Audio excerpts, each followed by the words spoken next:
Amaze iminsi ikigo naza leta y'Amerika igaragaje ifoto cyangwa se amashusho perezida wabo ari we Donald J Trump ari kumwe na aliens, ndetse akaba hari statement yagaragaje avuga yuko ibijyanye n'ibyogajuru n'ibivajuru ari zo za aliens abiziho kandi anabifiteho amakuru, anafite n'icyo agiye kubikoraho. Ese byaba ari uburyo bwo kugira ngo wayereke abakonkira Iran ko afite izindi mbaraga ziva hejuru, ko ashobora kuba yanagira umusada wisumbuyeho baramutse bagize uko bamwiyongoza? Murakoze cyane kuba mumamagaye. Yego Ashley Tribert. Gusa nyine urebye iriya politiki ya Amerika nyine biriya ngo by'ibyogajuru ama alien bisukaho bw'amabara bivuze kubaba nyine ni ibintu bisanzwe bizi buri muntu wese, tuba tubibona ku mafilime ngama alien ibindi biremwa biriya bintu. Harimo wenda kano kanya sinavuga ngo si bihari cyangwa se ngo byemeze neza ko bihari, gusa biba biterwa n'imyumvire ya buri muntu, kuko nta siyanse kano kanya irajya hanze Yego Ashley Raymond Tribert, muratwumva neza aho muherereye? Yego mwiriwe. Yego, mwari mukiri kutubwira ku bijyanye na Donald J Trump, ku bijyanye na aliens n'ibivajuru. Mwakomeza, ijambo ni iryanyu mukabwira abumva igitangazamakuru wa Kura Rogers. Yego namwe cyane, no kuvuga ngo ikintu hariya muri ku isi twese nyine tuba dufite amatsiko yo kumenya ati alien ubundi ziriho cyangwa se ntiziriho.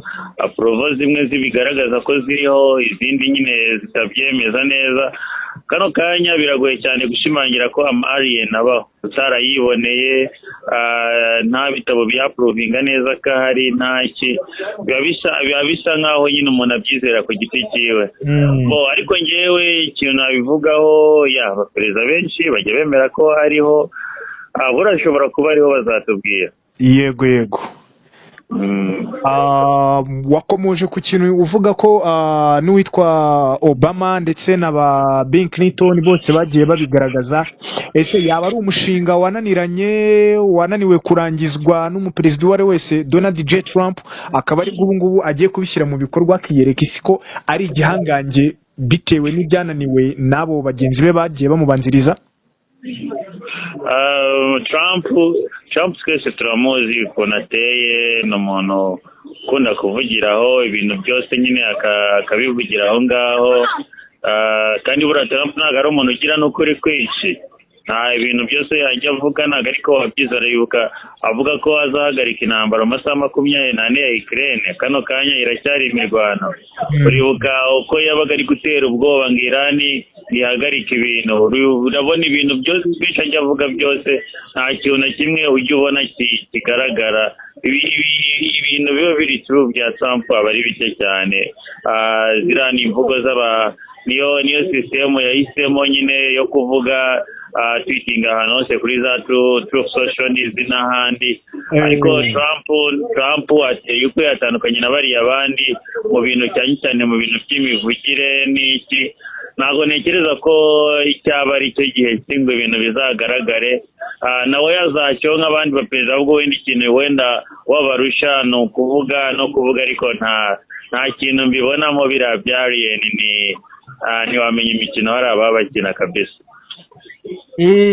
Bamwe bati amashusho yagaragaye ku mbuga nkoranyambaga Donald J Trump ndetse n'abasirikare bo mu gisirikare cya Amerika bari kumwe na aliens, ndetse byagaragaraga ko bari kumwe. Ubona eske yaba ari icyo bitwakita maskage y'abanyapolitike mu bihugu by'ibifi binini ku isi? Kano kanya Amerika ifite ikibazo gikomeye cyane muri diplomasi. Iri gukoresha inzira zose zabaho kugira ngo nyine yongere itinyike. So intambara iri kugerageza intambara bikanga, iri gukoresha amagambo, ibinyamakuru, ibiti byose. Ubundi hari ikintu nyine abanyepolitike bakoresha iyo izindi strategy zose zanze. Kano kanya ntabwo turamenya neza iby'intambara biza bishira, niba Trump koko ari isubira akagenda akarasa. ariko ku bintu bijyanye n'ama alien njye ndumva ari nk'ibintu byo gukanga nk'uko abafindi perezida bihagazeho kandi tukaba tubikeka ko yaba nayo mahari nahari. So ni nko kugira ngo atere ikintu mu bantu ikintu nyine gituma abantu bongera bagacika igikuba bakagira ubwoba bakabona ati nyamara Amerika nyamara nta wayivogera ishobora gukora ibingibi, ariko simbibona nka realite yo gutsinda cyangwa se nayo mahari biriya ni ibintu bivugwa mu gihe nk'iki ngiki yuko wenda atari muri Afurika, ari nko muri Afurika bakubwira ko hazakora n'amagini cyangwa amarozi. Ni mu gihe mugenzi we wo muri Iran baherutse kuba bagaragaza ibintu bisa nk'ibintu bijyanye na masikaje bisa nk'ibi bya Donald J Trump, ariko bo akaba ari ku ruhande rw'intwaro. Ngira ngo mwabonye ku bibuga by'indege byabo ubwo bageragezaga kuba batakaho ibitwaro bya kirimbuzi ariko by'ibyuka by'ibipirizo, bagerageza kuba bavuga yuko ngo bari baraguze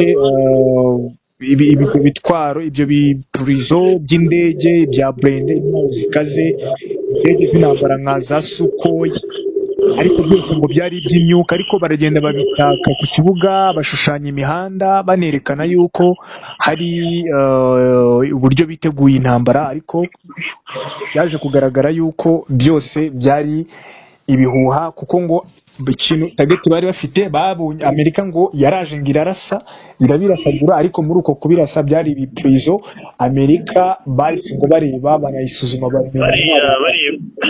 kano kanya ikintu abanyamakuru bose bagomba kumenya, ibintu tubona mu binyamakuru ntabwo bari gukora. Ibihugu byose birasikinga bishaka guhisha, noneho bigatangaza ibinyoma ndetse n'ibindi bigashaka kubeshyuza ibindi. Kano kanya Iran irihagararaho ikavuga ibintu ku giti cyayo uko ibyumva kugira ngo nayo nyine ivugwe neza yihagarareho. Amerika nayo igatangaza ibyayo, cyane cyane ko yo inafite n'ibinyamakuru bikomeye cyane, yo ubwayo ishoboye ibintu byo kuvuga, ishaka kugira ngo igaragaze umwuka mwiza wa diplomasi no ko iri igihangaje. Ariko no kuvuga ngo yaba Iran yaba Amerika bose baba bari kuvuguruzanya, bari kuvuga ibintu byabo bakurura bishira ku nyungu zabo bwite. So kano kanya ibyo bipirizo uri kuvuga ntiwanamenya neza koko byari ibipirizo niba byari Iran niko ibivuga, wenda na Amerika ifite ukuntu ibivuga. Ndakeka Amerika ntabwo ari gukiri kubivuga, Iran iri kubivuga cyangwa Amerika ntabwo yabisobanuye. Amerika ndakeka barasobanuye ko yaharashe hose, nta kindi kintu yavuga. Ntabwo Amerika yigeze avuga ko yarashe ibipirizo. Ntabwo politiki ya Amerika ibishaka kugira ngo isuzugurwe. Ntabwo umuyobozi yagenda kuri media kugira amakuru ngo avuge ati twararashe turashe ibipirizo. So kandi byatangajwe na Iran niyo yatangaje ko harashwe ibipirizo. Yego wara ugenda ucekinga neza urasanga Amerika nayo ifite ibintu bivuzeho cyangwa se ikaba yaranabyihora, ariko Iran ibintu bivugwa nta shingiro. Iran nayo irabeshya, muri no minsi iri kubeshya cyane. Yego. Ku kijyanye n'umuhora wa Hormuz urabona ibi byose biri buze kumarwa n'iki? Ese izo masitaje bari gukora ziri bugire Trump ni umunyabwenge. Sinzi niba warebye hari inama Trump kano kanya ntabwo ari muri Amerika. Trump aramara iminsi ibiri ari mu Bushinwa Beijing. Buriya iriya peteroli iva muri Hormuz abantu bayikonsoma 80% ni Abashinwa. Abashinwa nibo babihombeyemo kuko muri Amerika bafite gaze yabo. Canada nicyo gihugu cya gatatu gishokora gaze nyinshi, kandi urabizi ko Canada ni kimwe na Amerika. Canada na Amerika ni nk'aho ari bimwe ni bamwe. So urumva Amerika n'ikindi ifite na gaze yakuye muri Venezuela. Amerika nubwo igiciro muri Amerika cya gaze cyaba gihenze, ni uburyo bwo kugira ngo igiciro nyine kigaragare nyine, ariko buri Amerika ntago yagize igihombo cyane kuri gaze kuko nira gaze iva Hormuz ntago ari Amerika yicuruza. Akenshi ni Abashinwa bagenda bakayikura bakayirangura bakayicuruza iwabo, bakaza no kuyicuruza mu bindi bihugu bisigaye. Urumva kuri shipping baramubangamiye cyane kumufungira. ibintu byose byagize impact cyane cyane ku bashinwa, kuko abashinwa buriya n'ubukungu bwabo bwagiye butangira bukendera, kuko urumva aho bakuraga peteroli, kano kanya peteroli yavaga hariya muri Middle East muri Aziya yo hagati, yego nyinshi yanyurwaga kuri uriya muyoboro wa Hormuz, na kimwe cya kane cya gaze cyose cyacaga hariya. Abashinwa bari mu bantu babihombeye cyane cyane ko banafite population ya 1.4 billion. Urumva ni population nini cyane, ikeneye n'umukonsumateri w'iyo gaze, ariko nayo baka-exporta hanze. Abashinwa ntabwo ba-export ibintu byabo, nabo ni abantu bazi gukora business, baragenda bagashimota bakagura deni bakabijeka iwabo bakanagurisha. So urumva shipping ashobora kwifuza ko umuyoboro wa Hormuz wafungurwa hatabaye imbaraga za Amerika. Just Iran yo kazajya ari ibiboneramo inyungu, Iran n'Ubushinwa bigakorana mu guhima Amerika ku ruhando mpuzamahanga, nyine ko ibyo yakoze nta gaciro bifite. Ariko kandi Ubushinwa bukongera kuba bwasubiza amaso inyuma, bikavuga ati dukoranye na Amerika tukajya muri diplomasi n'ibiganiro, Iran tukayiganiriza bagafungura uriya muhora. Ari Amerika kuri Donald Trump, muri diplomasi Donald Trump ntago igitutu kiramuvaho, noneho ko igitutu kimumereye nabi cy'abantu bati bamuyobora w'ufungure, yahita byigamba akavuga ko yawufunguye. So diplomasi nyine ya Amerika, ijambo yabona ibyo avuze, yabona ibyo ari kuvuga, yabona ibyo avuga kabisa, yabona ibyo avuga. Ariko kandi inyungu Amerika yazibonamo nkeya cyane, Ubushinwa nibwo bwabyungukiramo. So iriya nama rero Trump ariga ku bintu byinshi n'uriya muyoboro wa Hormuz, ariko afatanyije n'iki n'Ubushinwa. Ubushinwa bwo ntabwo buragenda ngo burwane na Iran cyangwa se bufashe Amerika kurwana, kuko Amerika ndakeka Amerika n'Ubushinwa biragoye kubona muri militaire zihuje, ahubwo ni uburyo bwa diplomasi buraba Iran bakayiganiriza, Iran ikawufungura, bitewe n'uko n'ubundi Ubushinwa ni inshuti ya Iran. Ubushinwa bufite ijambo rikomeye cyane kuri Iran ku buryo Iran yabyemera, kuko Iran uretse na peteroli, Ubushinwa bufasha Iran mu bintu by'intwaro, mu bintu by'iki byose. Iran ikintu Ubushinwa bwose bwavuga yakemera, ariko Amerika nayo ikagira ibintu yisura cyangwa se mu bundi buryo igakuraho tarifu nk'ibintu by'imisoro Amerika iba yarabashiriyeho, bityo Ubushinwa bukabyungukiramo. Urumva Ubushinwa burungukira ahantu habiri, Hormuz nifungurwa irabyungukiramo, ariko kandi na ruzinduko rwa Trump shipping si yafungura Hormuz gusa, nta bintu bindi by'ibiganiro bibayeho, biriya bihano bari barashiriyeho bya tarifu n'imisoro bakayikuraho. So then ijambo nyine kuri Trump akabona icyo avuga, kuko ubu Trump yarasabye yabuze ikintu abwira abantu, so ari gushaka uburyo yabona ikintu avuga nyine, haba ku nyungu zimugiriyeho cyangwa se ku nyungu ziri kujya ku bandi. Yego uravuze uti Donald J Trump yarasebye ubu ngubu kugeza ubu nta jambo afite, ariko se urabihuza gute na Israeli, Benjamin Netanyahu uri gukomeza kuba yagaragaza yuko bibaye ngombwa ku bijyanye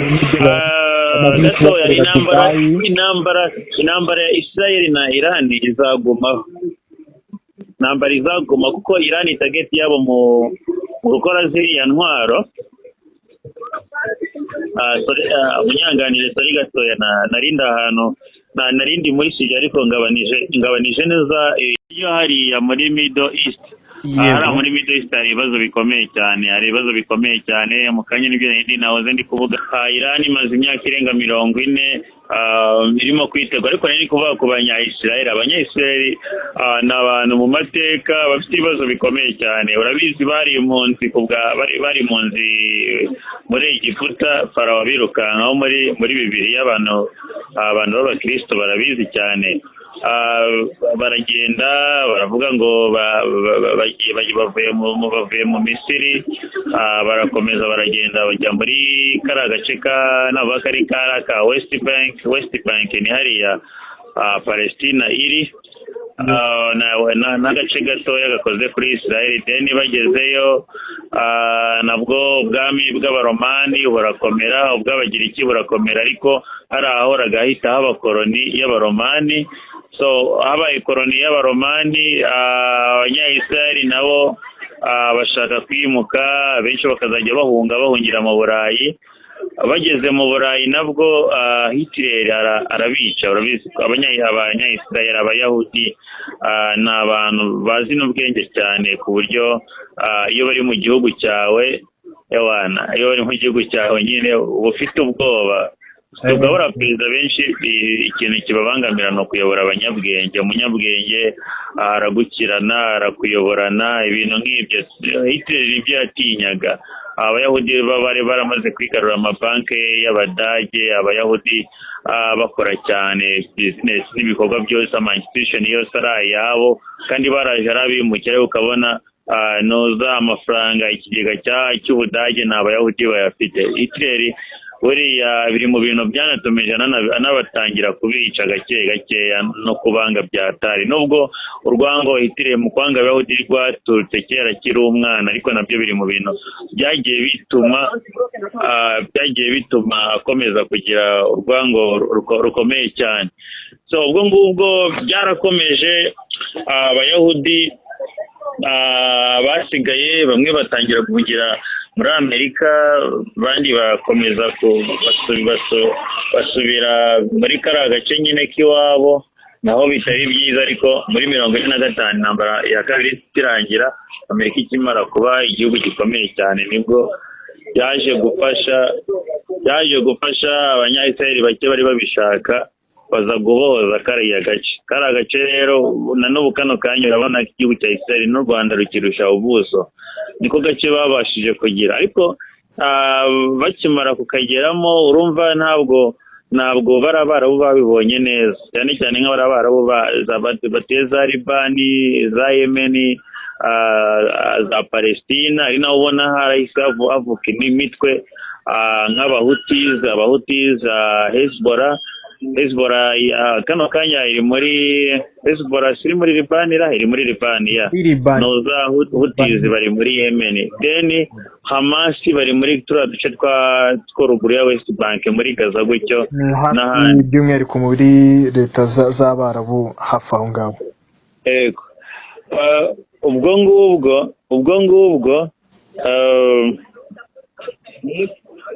ngubwo byarakomeje gutyo byarakomeje gutyo birakomeza na n'ubu ngubu nyine abanyayisirayeli barahakontorora fresh. Israel ifite kano kanya ifite ibitwaro bya kirimbuzi nyambivuga abantu ntibabyemera ariko biragaragara bafite twabura noza Israel ifite bombe nayo ifite bombe iri mu bihugu 8 bifite nuclear bombe kandi ni igihugu gifite military ikomeye cyane. population ya miliyoni 9 zonyine ariko bari powerful cyane bafite imbaraga byatari. ubwo ngubwo Irani nk'igihugu nacyo gikomeye cyegeranye na Israel. urakuva muri Iran ujya muri Israel ntabwo ari ibirometero byinshi cyane ni ahantu hatari hanini. Irani na Israel bitangira kurebana y'ingwe kuko Israel nayo ishaka kwaguka. yari ishaka gufata kara gace ka West Bank kose kazamuka ikagenda muri Yemen no muri Lebanon ikakomeza ikazamuka no muri Palestina hose. Israel ikaguka ikaba igihugu kinini. urumva yagutse na buriya bwishongozi bwayo Iran ibibona nkaho itabona ukuntu ikontorora. niyo mpamvu Iran nayo ihita ifasha iriya mitwe yose yindi kugira ngo ahantu ku mipaka ya Israel hose ihwane imbibi na biriya bihugu bindi hahore hari umutekano muke. none ibora ukuntu yakinyagambura nyine ngo izamuke.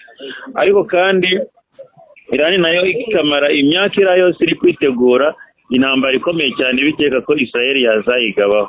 na Israel nayo ikamara imyaka cyane myinshi iri kugerageza uburyo yazasenya iriya mitwe ndetse ikanarimbura Iran. So ni ibihugu bibiri uri kumva byose bisa nkaho bisangiye amateka yahariye ahantu ariko byose bishaka kugira ngo bibe super power. So Iran na Israel bizahora birwana. wenda Amerika kuno iba yabijemo ni inshuti ikomeye ya noza ya Iran ni inshuti ikomeye cyane ya Israel nkuko Iran nayo wenda abambari bayo bashobora kuza kuyifasha. ishobora kuba ino deal yanze narimaze kukomozaho biriya nahereyeho bya mbere bya Trump, bino byo kureba ukuntu yajya muri diplomasi n'Ubushinwa akajya kuganira nabo mwerebe hirya bamuha, yazaba intambara y'akarere kanini cyane. Noneho ama-areas akagenda yiforoma, sayidi zimwe zikajya ku Bashinwa, zikajya kuri Iran, izindi zikajya kuri Israel. Ubwo bitabaye ibyo amadiplomasi yazakorwa n'uriya muyoboro ugafungurwa, ariko intambara hagati ya Iran na Israel ikazakomeza kubaho, noneho Amerika nayo ikazajya igira ubwoba bwo kugira ngo ibyivangemo, n'ibindi bihugu nabyo bikagira ubwoba kubyivangamo, bikazajya byirwanira ku giti cyabo ari babiri, n'ikigerageje ngo kigiye gufasha ikindi kikabikora mu ibanga rikomeye. Njye nuko mbibona intambara ntizahagarara hagati na Iran nta Israel na Iran ntibizigera byumvikana ngo bibe ibihugu by'ibibanyi byumvikana, cyangwa se ngo bigire principe bihurira, ibyo byo ntibizashoboka. Ni mu gihe mu mwaka w'1942 ubwo nyuma ubwo by'umwihariko ni nyuma y'intambara y'isi ya kabiri hashingwaga umuryango w'abibumbye UN. Mu masezerano cyangwa se itegeko nshinga ryari ryasinyiwe muri Amerika ni uko hagombaga kubungwabungwa uduce twose tw'isi, ariko by'umwihariko babikorera mu buhangange bwa Amerika. Bikagaragara yuko Amerika ariyo muhuza w'ibihugu byose, ari nayo yafashe iyo nkoni yo kugira ngo izarinde ikintu cyose gishobora kuzongera guhembera intambara y'isi ya gatatu. Impamvu Amerika aka kanya igenda yivanga mu bihugu muri ziriya ntambara barashyamiranye, kandi ubwabo bashobora kuba banicara bakumvikana bitewe n'uko ari uturere tumwe, bashobora kuba banahuza intambara zabo zigashirangira. ngo urugero uzi nko muri za Ukraine na Russia, Amerika waba nk'umusesenguzi Ashley Gilbert, waba ubona yuko Amerika ikitwaza kuba yarahawe iyo nkoni yo kugira ngo ibungabunge kuba iyo ntambara y'isi ya gatatu yazongera kuba, ahubwo uyu munsi ikaba iri kubikoresha mu Amerika nta muntu wayihaye inkoni, nta n'igihugu cyayihaye n'inkoni, nta nubwo bicaye nka UN ngo bemeze Amerika nizafata inkoni, niyo ibyiha. Kano kanya Amerika nicyo gihugu cyari gifite bombo yonyine. Bavuga ko ubwo intambara y'isi ya kabiri yarangiraga habayeho ko UN yashingiwe muri Amerika, ndetse bicara bavuga yuko kubwa ni John Kennedy ninde n'uriya mu perezida ntago mwibuka neza, bemeza yuko intambara y'isi ya gatatu idashobora kuba ukundi Amerika idashobora kurebera, ahubwo ubu bikaba biri kubikoresha mu nyungu zayo no kugira ngo yigwizeho ubutunzi. aho ngaho kuvuga ngo Amerika ngo wari wayihaye inkoni, ntabwo mbyemera na kimwe nawe. Ni kwa kundi mugirana ibibazo muri famiye, noneho bakareba umwana ufite amafaranga, akaba ari we bagira nk'intuza, akaba ari we baha nk'inkoni y'umuryango kugira ngo abe ari we bagira modereta. Nk'ubu ugasanga wenda hari nk'ibintu bibaye mu muryango, ariko wenda niweho umucunguzi wabo niwe ufite amafaranga, akaba ariwe ugira ijambo, ariko ntabwo bivuze ngo niho babihaye. Uwo ari we wese nuko ako kanya aba ariho ufite ubwo bushobozi by'ako kanya, ariko iyo hagize undi mwana ukura nawe akagira ubushobozi burenze, araza akavuguruza bya bindi, akaraza akabivuguruza. Ubu ngubu rero icyo gihe bitandukanye n'ubu ngubu. Tumaze kugira ibihugu birenga 8 bikomeye. Kiriya gihugu byari bikomeye ni biriya byo mu Burayi, Ubufaransa, Ubwongereza, Amerika, Ubuyapani bwari bwaratsinzwe. Noneho hariya nubwo bavuga ngo intambara ya kabiri y'isi yose ngo yatsinzwe na Amerika, yego, ariko ntabwo yatsinzwe na Amerika, ntabwo Amerika ariyo yatsinze iriya ntambara, ahubwo buriya ubu birebye neza ni abasoviyete bayitsinze. Abanyamerika ni abantu bari baranze no kwishora mu ntambara, bayizamo byenda kurangira, ariko Abarusiya bari barahashiriye, baraharwaniriye, barabirwanirira ndetse baranatsinda. Abanyamerika bo baje ari nk'abafinisha bo kurangiza, bakundi ushobora kureba umuntu ukamufana uri aho ngaho wiyicara uri gukora ibintu byawe bucece, ukaza uje kumufasha. Abanyamerika baje gufasha Abarusiya, noneho Abanyamerika babyiyomekaho bitewe n'uko bari bafite bombo, kandi iriya bombo ntabwo Abarusiya bari bakayigize. Ariko ubundi iri ntambara ya kabiri urabizi ko Abarusiya bari kumwe n'Abanyamerika, Abarusiya ariko nibo baharwaniye cyane, nabo banahashiriye. Urumva icyo gihe Amerika yari ifite ijambo rikomeye cyane, kuko nicyo gihugu cyari cyonyine cyari gifite bombo. Ariko ubu ngubu kano kanya biragoye cyane kugisita ngo ubu ngubu Amerika niyo yagafashe inkoni. Kiragiye niyo baba barayibibwiye nyine niko byari bimeze, niko byagaragaraga. Ariko ubu ngubu Uburusiya bufite bombo, Ubuhinde bufite bombo, Pakistan ifite bombo, Iran nayo wenda nayo iri hafi kubigeraho, Ubushinwa nuko. Kandi ibyo bihugu byose mvuze byose ntabwo ari inshuti zikomeye cyane na Amerika. Amerika bya bihugu yakoranaga nabyo ni Ubufaransa burayifite, Ubwongereza burayifite, Ubudage ntabwo buyifite, ariko Ubudage bo bwaranatsinzwe, ariko ubu ngubu kano kanya Ubudage wenda bwakomeje kugumana n'Abanyaburayi, nuko urabizi ko Ubudage aribwo bufashe ijambo rinini cyane muri NATO, kandi NATO buri Amerika yayihozemo. Njya mbona izanayisubiramo nuko wenda ari Trump wabaye avanye Amerika ayivanyemo noza, ariko buriya NATO buriya ni Abanyaburayi, kandi Abanyaburayi n'Abanyamerika bose ni bamwe. So ubu ngubu kano kanya ntabwo Amerika aricyo gihugu wavuga ngo kiragiye inkoni, kandi nabwo sinavuga ngo ni Abarusiya, ahubwo nicyo kintu kiba kiri gutera intambara ya byose.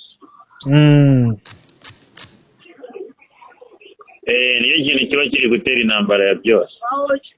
Yego, Ashley Raymond Dribati, turagushimira cyane rwose ku busesenguzi bukomeye cyane. Ngira ngo iminota irimo iratujyana, iminota y'ikiganiro tugera ku musozo. Ni iki wavuga ku bantu bakomeza kwizera ibintu biri mu itangazamakuru, ushingiye ku bihuha byose bigenda bigaragara, abayobozi bagenda bashyiraho, ariko ari masikaje, ari Donald J. Trump ndetse n'uriya wa Irani? Urabivugaho iki ku bintu bijyanye n'ira politiki yo mu burengerazuba bw'isi? Wasubiramo ikibazo neza, ntago narindi uko. Yego, nakubwiraga ni iki wabwira ku bantu bakomeza kwishinga ibintu biri mu itangazamakuru by'ibihuha, ndetse na Amerika nayo kuba hari ibintu bimwe na bimwe igenda ihitamo ko abantu bamenya, nyamara hari ukuri yicariye. Eske ni iki wabwira ku bantu bagomba kwizera cyangwa se icyo bagomba kwiringira? Ubundi ibintu Abanyafurika twabigiraho ingaruka. Icyo ni icya mbere. Gazi irabura, peteroli irabura, ibintu byose bigahungabana, kandi n'abariya nabo birahungabana. Ariko buriya ni Abanyafurika twabigiraho ingaruka cyane. Nk'ubu ibihugu byinshi cyane binacukura gaze, peteroli, ntabwo usanga bayitunganyiriza. N'ubundi usanga bajya kuzigura hanze. Nka Nigeria n'iki gihugu cya 10 ku isi gicuruza peteroli, gicukura peteroli nyinshi, ariko ntabwo bayitunganyiriza iwabo. So ibinyamakuru kano kanya, haba ibyo muri Iran, haba n'ibyo muri Amerika, byose birabeshya. Iran nabo bize politiki yo kubeshya, kandi nabo basigaye babeshya, bakavuga ati nta kintu Abanyamerika bakoze, barashipirizo barashipirizo Abanyamerika nabo bakagenda bakavuga ati babamenaguye ntibashaka kwemera. Ariko ubundi urabona abayobozi bose barashize, Iran zisigariye. Kandi uko wenda bihisha ati twebwe ntabwo tuyobowe n'umuntu umwe, tuba twarubatse sisitemu y'abayobozi benshi. Basanga niba nk'umwanya minisitiri cyangwa se undi wenda uri ku mwanya hejuru, ngo abarimo ngo ariko ngo harimo n'abandi nka 40 ngo biteguye. Biriya ntabwo umuntu yapfa ngo habura ikintu gihungabana. Hari ibintu buriya Trump ajya avuga, nubwo wenda tumwita umunyabinyoma, ariko hari ibintu ajya avuga binari nabyo. ubuyobozi bwa Iran bwatangiye gucikamo ibice kuko kongere ntabwo icyumvikana ku myanzuro, nabo barahungabanye, bishe abantu benshi cyane, bishe abantu bagera nko kuri 30 bose bakomeye mu buyobozi, bica n'abandi bantu bateguraga, bari mu bantu b'inyabwenge b'intiti bateguraga ibisasu, abo Israel yarabishe. Guhera mu mwaka utaha urabizi ko bari kwica ba Raisi n'abandi, nubwo bakaba bakica ba Khamenei n'abandi kabisa. Irani n'impamvu uramuyobora wa Hormuz ishyiraho ari amafaranga ngo ajya yishyurwa ngo ni ukwishyura ngo ibikorwa remezo ngo byangize. Ni byinshi cyane rero, ni byinshi cyane. Irani yatakaje ibintu byinshi. Amerika yibereye iwabo, nta n'isasu na rimwe n'iriragwa riturutse muri Irani. Wenda bahombye ibintu bike, ariko buriya umuntu aje kugutera iwawe uhomba byinshi cyane kurenza ujya kugutera. Nubwo Amerika ikoresha amafaranga menshi muri iriya ntambara, ariko ntabwo yahombye byinshi nk'ibyo Irani yahombye. Wenda Tel Aviv niyo nayo yahombye bitewe nuko nayo bayirasheho ibisasu, ariko Irani hari ukuntu ijya yihagararaho, nta kintu bazadutwara, nta kintu bakoze, tuzabica ahubwo tuzakora ibi, tuzabarasa, hazibesha akagira kazana na kamwe kazataha. Trump nawe akavuga ati ngiye intambara naranayirangije, igisirikare cya Irani nagiye ubu ngubu ni nkaho kitanagihari. Abapolitisiye bose ku mpande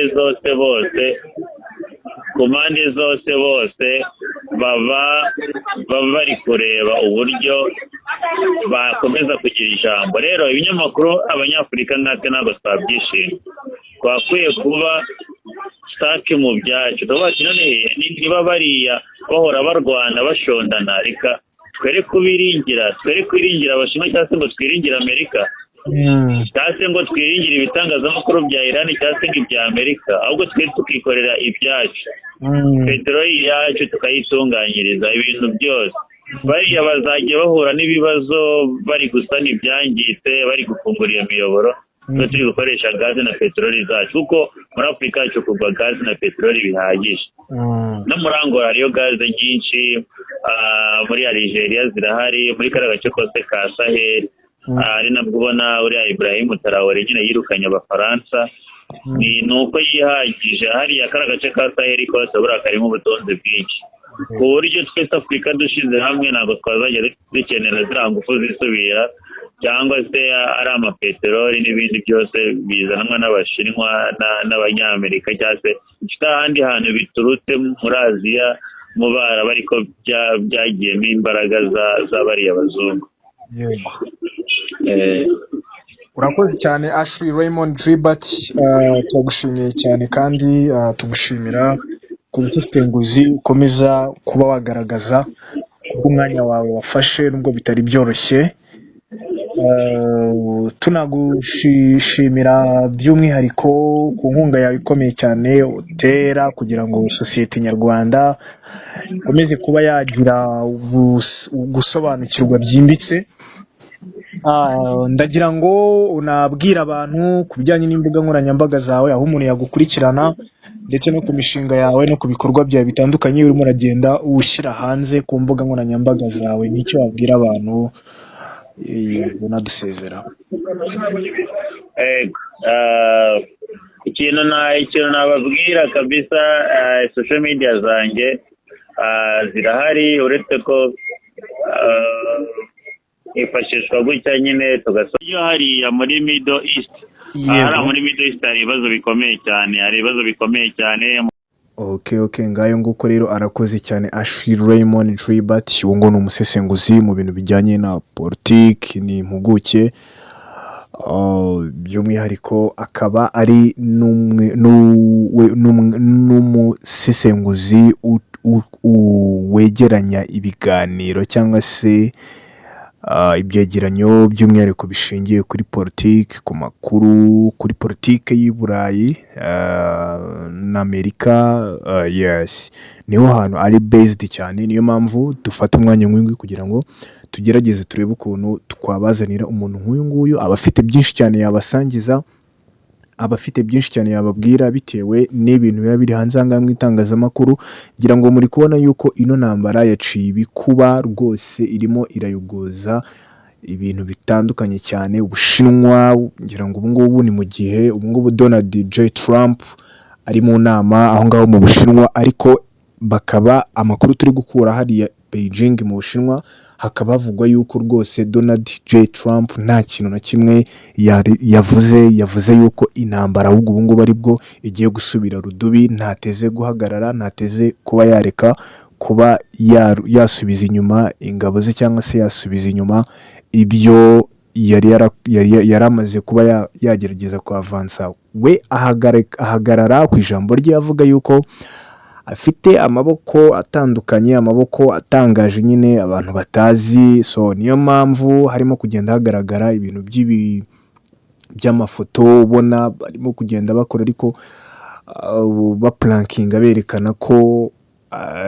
Donald Trump cyangwa se leta ya Amerika ifitanye ikoranabuhanga rihambaye cyane, ikorana ndetse n'ibivajuru arizo za aliens, ko afitanye ubusabane nazo bavugana byinshi cyane bihishwe mu ishusho y'abanyapolitiki bari kugira ngo batwereke, kandi ibyo byose tukaza kubihuza n'ibyiherutse kuba muri Iran nayo ikaba igaragaza yuko ibintu nk'ibi ngibi nayo ijya ibikora, aho igenda igaragaza yuko nayo ishoboye kuba yategura ibintu nk'ibi ngibi. Ariko tukibaza ibi biraza kugenda gute? Ese ibi bintu J Trump arimo kugerageza kwerekana ko afitanye ubusabane na aliens, ibi ngibi biri gutera ubwoba Umushinwa, biri gutera ubwoba Iran iri mu kwaha k'Umushinwa. Ibi ngibi nibyo bintu tugiye gukomeza kureba, ndetse tunareba ko hari icyo wenda biri buze kuba byagaragaza, cyangwa se hari iyindi shusho nshyashya, hari iyindi sura nshyashya Donald J Trump ari gushaka kwigaragazamo. So niyo mpamvu turi kugenda twiyegereza abasesenguzi batandukanye kugira ngo turebe ko hari icyo twagerageza kuba twakungukaho mu bijyanye n'ibi ngibi. Ariko ibi byose nkakubwira ngo ni ibintu rwose aba bagabo bagerageza kuba baduplankinga, kuko murabizi ko Donald Trump we nta kindi kintu kimurangaje imbere, ni business, ni ubucuruzi. Ibi byose arabirebera mu nyungu za Amerika. Ntabwo ibi ngibi by'izi ntambara ari ibintu wavuga ngo akeneye amahoro cyangwa iki. Ibi ngibi abirebera mu ishusho y'ubucuruzi, akanabirebera mu ishusho y'inyungu za Amerika. Icyo ngicyo nicyo kintu wamenya kuri Donald J Trump, ariko ariyo mpamvu anagenda agaragaza ko Amerika irenze cyane, abitwara mu ishusho ya Amerika. Ariko ngira ngo muribuka yiyamamaza, ibi byose byari mu ntego ze, aho yagaragazaga ko ibi ngibi byose ikintu cya mbere akeneye kuba yakora, cyangwa se ikintu cya mbere akeneye kuba yagaragariza abamutoye cyangwa se abamuhereza ayo mahirwe, ko ari ukugaragaza isura nshyashya ya Amerika. Ariko ubuhangange n'ubukaka bwa Amerika cyangwa se na Donald J Trump bikagaragarira muri bya bindi byari byarananiye bagenzi be. Ngira ngo izi ntambara zose witwa Bush wa mbere, ngira ngo izi ntambara zose niwe wazitangije, ariko aza kuvaho, haza kujyaho n'umuhungu we. Ibyo byose ngira ngo murabizi byose, intambara zo muri biriya bihugu by'Abarabu, Osama bin Laden, ibyo byose murabizi. Ibi byose biza kuza birakururuka biza kuba uruhererekane, biza no kugera ku Barack Obama. Ibyo byose biza kuba uruhererekane. Barack Obama nawe aragerageza ashonaho, ariko kugeza ubu ngubu Donald J Trump we niwe urimo kuzana strategy nshyashya itandukanye na strategy abangaba bose bagiye bakoresha, strategy yo kugenda apika ku bintu bijyanye n'ubucuruzi. Ntabwo we ari gushora cyane ku bintu bijyanye no kuvuga ngo arateza intambara cyangwa se arohereza y'abasirikare cyane, ahubwo we arakoresha icyo bita diplomasi. Nicyo kintu arimo kugerageza. Iyi diplomasi ya Donald J Trump niyo irimo kugerageza ibi byose, nkaho byari byitezwe yuko mu Bushinwa hari ikintu kigaragara agiye kugaragaza, hari inzira nshyashya igiye kuba yaboneka mu biganiro bigiye kubera mu biri kubera mu Bushinwa. Ariko Donald J Trump aratunguranye cyane, yereka isi yose ko uko ushobora kumutekereza cyangwa se ushobora kumukeka siko aba ameze, ahubwo ahinduka nk'igicu. Ngira ngo mu nama nyinshi cyane zigenda zigaragara umubona yuko ku myanzuro ye cyangwa se ku bitekerezo bye ntago wamuvuguruza, ni ibintu bitabaho cyane. Ariko ibi ngibi aba barabona bo bakaba bavuga bati natwe ubwacu turihagije, ntidukeneye umuntu udutesha umutwe.